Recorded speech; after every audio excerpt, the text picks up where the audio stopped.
Hello and welcome to Versus once again. I'm Amidst and this week we are talking about the budget. Why are we talking about? Well, because on the 1st of February we are going to have the budget presented not by the Finance Minister Arun Jaitley but by the standing Piyush Goyal. And right now we are actually at what is the, in a sense, IT hub of the national capital near Nehru Place. And we're going to be asking the 5 big questions that critics, those who analyze the budget, and people in general are already talking about. What are they talking about? Well, let's start with the middle class. Let's talk about the universal basic income after what Rahul Gandhi said just recently. And also that other big aspect of what this budget will do, keeping in mind the fact that you have elections around the corner and how it will impact the fiscal deficit. We have 3 very interesting guests with us, so let me just start by introducing them as I take my seat, as the finance minister will also at some point.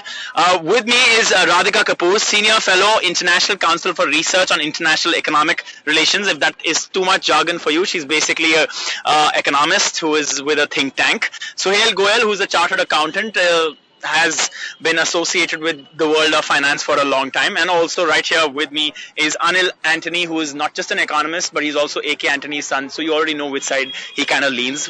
And just to make it clear, it's perhaps the Congress. Isn't that right? Yeah? Okay. So let me just start by asking about that first question. Will the middle class get a tax cut? Okay. I'll hold it. So, Amidst, conventionally, because this is supposed to be an interim budget, the government technically shouldn't be tinkering around much with direct taxes.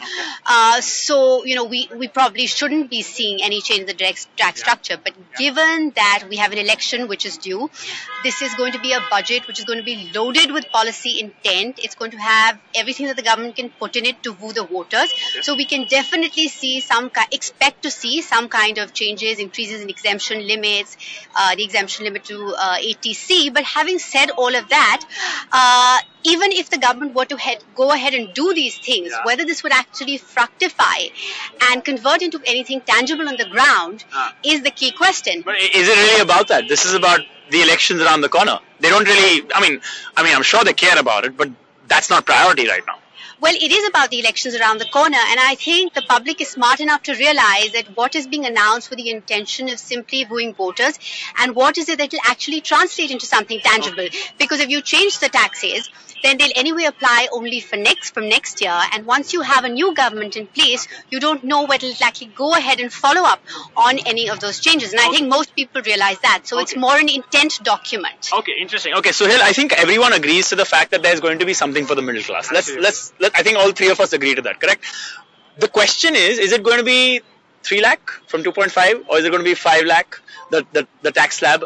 What do you think? So, Amidoj, my sense is based on just convention, as Radhika was correctly mentioning, typically they shouldn't do too much, but keeping in mind the political pressures that they're most likely going to be, the most likeliest estimate that I have personally, based on conversation with several people from the ministry as well as others, possibly is an increase of about 50,000. So 3 lakhs. So 3 lakhs, which is what they originally also did in the Radhika, is that something that you think is accurate? Yes, I think that sounds doable. Okay, yeah. And again, just putting some numbers out there. In India, there are about 5.7 crore people who file their taxes, and about 1.5 crore are the people which are filing taxes with an income of about 3.5 lakhs and above. Yeah. So just trying to understand, with the increase of about 50,000 rupees in the exemption limit, it would potentially mean that the government is losing about 75,000 crore of the revenue, which in terms of taxation would translate to about 3,500 to 4,000 crores. So that'll impact the fiscal deficit. Absolutely. In addition to that, what we also feel there is a possibility is to also target people in the seniors age group, where in the last years they have come out with certain specific schemes, but they have not really translated. A lot of interesting conversation when we have with family members as well as others in that age bracket is that with an increase in the exemption limit for the medical premium, those which are actually not covered by an insurance are not really getting the benefit of those schemes. So there's even a possibility of having some schemes which are directly linked to expenses being done by the elderly in a way to protect. All right. Okay. I think I have to ask you, Anil, that the Congress has taken the lead, has got the advantage after yesterday's announcement from Rahul Gandhi when it comes to minimum income guarantee for the poor. how can the Modi government ensure that the middle class, in a sense, leans back towards the BJP, if at all the momentum is towards the Congress right now? By doing what? What would it take? A 3 lakh, a 5 lakh, a 4 lakh? What more could it be than this kind of a thing? Yeah, I got it. So I agree with my panelists that prudence and convention should say that it should be the increase should be something small like 50,000. Yeah. But at the same time, the government is definitely in the back foot. The middle class and the urban population, they had voted predominantly for the BJP the last election. Okay. And the main reason why they voted for them was because they expected good governance and better opportunities. And at this moment, I don't think that the same population have very similar positive feelings about the government. Okay. So and the government would definitely try to woo them back in some way, and to do that, they are going to. I think they will stretch the income. I'm fairly sure that they are going to bring some soaps. They are going to increase the tax bracket. They are going to restructure the tax bracket to. I don't know. It could be 4 or 5. Like it would be something significant. You don't think it's going to be 3? It won't be 3. Too low. Yeah, and there are going to be some other. And I also think that they are also going to bring some other tax credits and some of the other. Yeah, let's talk about the direct income transfer for farmers that we've already seen in a sense in Telangana. Are you 100% sure from what you are learning from your economic analysis that it's going to be introduced? Because loan waivers is something Prime Minister Modi in an interview said is not the way forward. Again, if you look at the just concluded 3 state elections and even the Gujarat elections that happened, the BJP's performance in many of the agriculture areas were very, I would say, it should be worrying for them, especially for a party that swept across these states in 2014. Okay, but they did have 19 states, so give them a break. And again, when you go to Telangana, the Raitu Bandhu scheme, I believe is called, That's right, yeah. where in an election which was supposed to be close, this scheme where around 4,000 rupees was given per acre to a farmer, it was one of the game changers which did swing the elections to TRS favor. Yeah. And I think the Modi government will get some cues from there, and they might also introduce something similar. Okay. Now with our president, Congress president, now coming with his announcement yesterday. Yeah. Now for a current government, I don't think it will be very helpful if you match one announcement with another announcement. So they definitely need to act on something. Okay. And right. Yeah. Okay. When it comes to the farmers, the agrarian crisis, I think I would stick my neck out and say that that's the number one issue. Absolutely. I think that's the number one issue, and the concern out here is that when you give this direct income tax, it's about implementation and whether the farmers actually believe that this is going to happen universally. See, Telangana is a small state; it's possible there, but when you do it universally, that is different. No, I agree, and I think one of the ways that they would possibly want to tom-tom the success of even the Aadhaar scheme is the fact that they claim that they've managed to cover a lot of the population through the Aadhaar scheme, and if the way that this scheme is... They're not supposed to have the data on the people. Well, that's a different conversation. Okay. But in terms of the way that they might get implemented is that if it's linked in some manner to the Aadhaar scheme where the money is directly credited to the bank accounts which are linked and mapped with the Aadhaar. And one of the interesting also observations which came across is that if they're able to implement it before the crop sowing season, it would allow the farmers to actually have money in their bank to allow them to go out and buy the seeds, get the fertilizers, etc. Rather than go and worry about the money lenders and get into the whole farm loan problem, which has been... Let me ask you a political question, since you're all economists. Minimum support guarantee or direct benefit transfer for the farmers? For me, I would definitely say a direct farm transfer would be a better. All right, for you? I would say they already increased the MSP multiple times, but it's not showing, at least politically, it hasn't. You got to pick one, man. Direct transfers for sure. Okay, thank you. What about you? Also direct investment transfers. So you're all disagreeing with the Congress out here. That's interesting because the Congress is, in a sense, saying minimum support, minimum price guarantee, in a sense. But that would then effectively mean that every other scheme is taken away because that's the only way to afford it. So what would you say?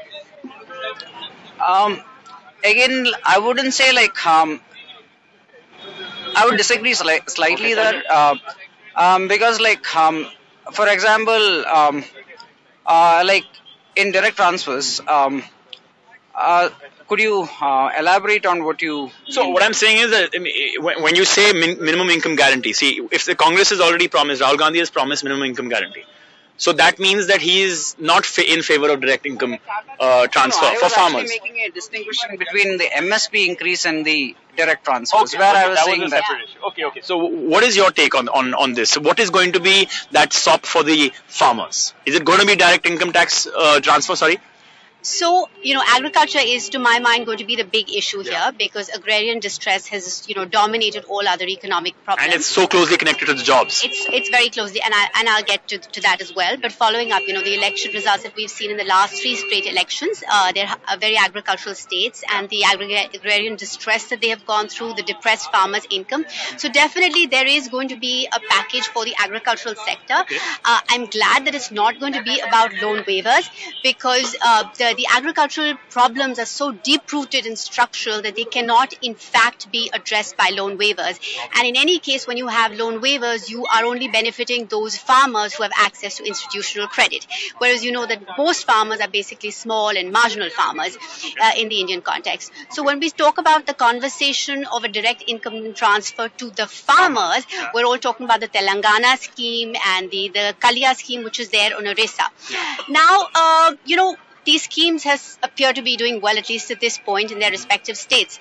But what form that will take in the budget, we don't know, because whether these schemes are in fact replicable on a national level is a difficult question to answer, because we know that the problem with the scheme in Telangana is that it's regressive in structure. It's basically the large landed farmers who are benefiting more. Okay, so you're saying that it's going to happen. There is going to be direct income transfer for the farmers. That's what's going to come in the budget, and no other SOP for the farmers. This is the one that's going to come. I would hope that it's all directed in one direction instead of having multiple. No, I'm not asking you to hope. I'm asking you to predict.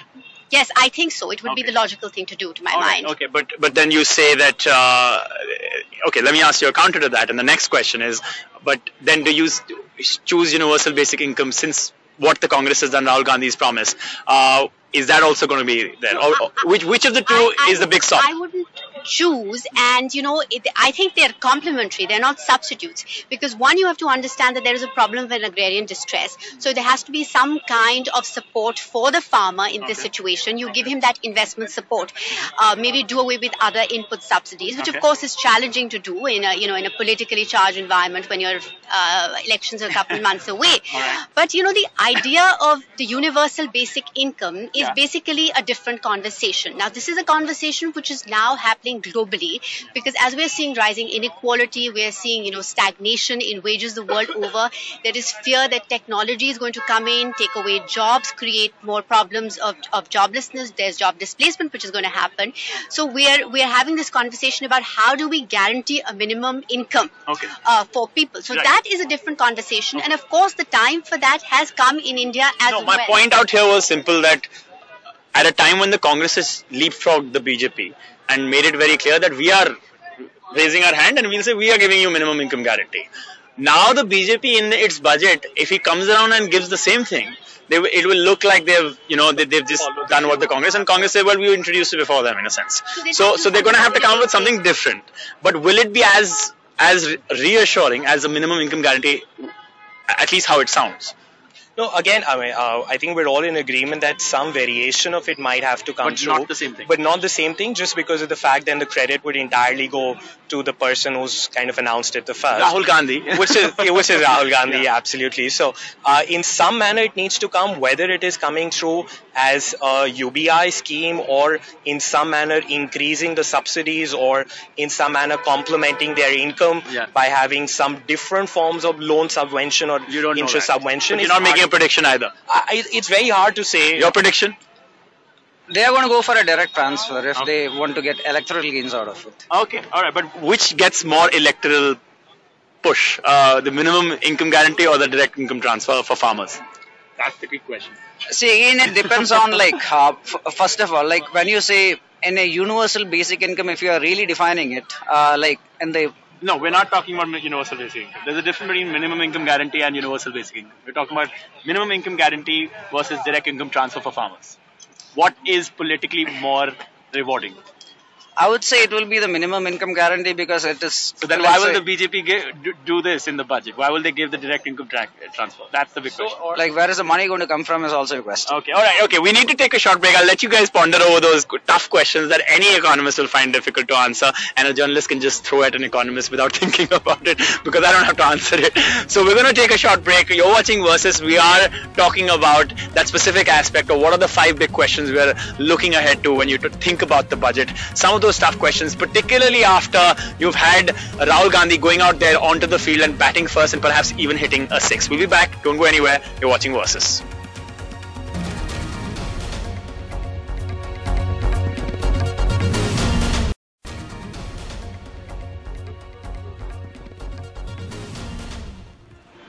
Welcome back. You're watching the channel for elections. I'm Amit Singh, and what we're talking about today is the economics of the country, the finances of the country. What is the bill going to be for the government looking ahead into the year? But this is at a time when you have the elections right around the corner, so this is not about economics. This is really about politics. And we have guests out here. We also have members of the public joining us for the show. Thanks so much, ma'am. You had a point to make about the middle class, since you're a member of the middle class. Yeah, well, I would like the burden of income tax to be reduced. All right. Because, we pay so much compared to other places, so we feel the burden deeply. And every year we look forward to the budget where, we get some relief for the income tax. Yeah. But it's nothing, we don't... Right now the slab is at 2.5 crore, 2.5 lakh. Yeah. Do you think it should go to 3, 4 or 5? Well, at least 4, because nowadays all our incomes have gone up. And would you think of that as a handout by the BJP at a time when elections are around the corner, or would you think that's something that was needed? Well, it was needed actually. Okay. It is badly needed. That's the key point out there, Yeah, right? yeah. It's not going to be perceived necessarily as a handout, but something that was deserved for the middle class. So that's the key question. Okay, I have a question for our guests out here, panelists, and this is about the small and medium scale industries. With the GST impact and the demonetization impact, one is sure that there's going to be some relief for them. The question is what? You go first. To be very honest, like in the last few years, the government has been trying to create a lot of growth in that sector by formalizing the economy or by helping them get better access to credit, etc. But whatever they are doing, to be very honest, like you said, it's not an economic budget, it's a political budget, and I don't think whatever they are doing, it will be good enough for them to salvage the situation that is caused by the damages of the GST and the demonetization. Okay. Where the CMI, the latest report, it said that almost 11 million jobs were lost just in manufacturing. Okay. So in a situation like that, So it cannot be salvaged whatever they do. yeah, that's what I think. Do you agree, since you've been working in jobs for all your life, and in labor particularly? So, there'll definitely be something for the MSME sector because it's borne a disproportionate burden of GST, of demonetization, and now, post the IFS fiasco. Can I just stop you there? I just want to give some breaking news that's just coming in right now. The acting chief of the National Statistical Commission has resigned. The last 2 members of the Statistical Commission have also resigned. The resignation is in protest over the government burying the jobs survey.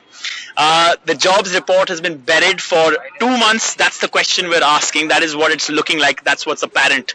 And the commission, as we understand from our sources, is that it's not being taken seriously, and that is why effectively it's not been able to work. That is what we've learned. So just think about this, that the National Statistical Commission is basically defunct. Its chairman, its chief has resigned. The last 2 members who were there, they have resigned because their job survey report has been buried. What do you have to say about that now? Well, I'm not surprised because, for the last 2 years, we have seen no employment data which has been coming out. The government had set up a task force to review India's employment data architecture about 2 years ago. And what they said was that the intention behind setting up that committee was so that India could have more high-frequency employment data. Now, while we understand the need to have more high-frequency employment data, fundamentally, there was really nothing wrong with our data sets. We have very comprehensive household surveys. Why is the government not releasing the report then? Well, probably because they're not happy with the numbers that are coming out of those surveys. Okay. And we know that there's one Labour Bureau survey, the reason why they probably resigned, which showed an increase in unemployment rate, even though it did not capture the effect of demonetization. Okay, quickly, we don't have time.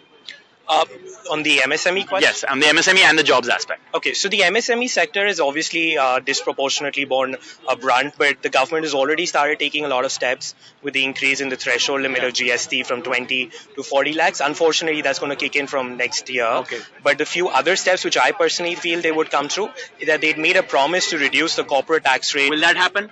I feel that they will extend that potentially to even the non-incorporated entities, which means the proprietorships or the partnership firms, which are still subjected to a high rate. That could be one of the ways to woo the MSME voters. Okay, well, thanks so much to all of you for coming on board. Thank you, ma'am, for also joining us. That's the breaking news we're giving you right now, that the acting chief of the National Statistical Commission has resigned. It's all about jobs. The survey report has not been allowed to go public. The government perhaps not happy with it. That's what is indicative of what's going on. But at the same time, we're talking about the budget. How is it linked? I think we explained that. But then again, we'll continue to do that throughout the week. So continue to watch Versus. And of course, on the other side is Sonia with the latest news. This is News at 8. Thanks so much for watching.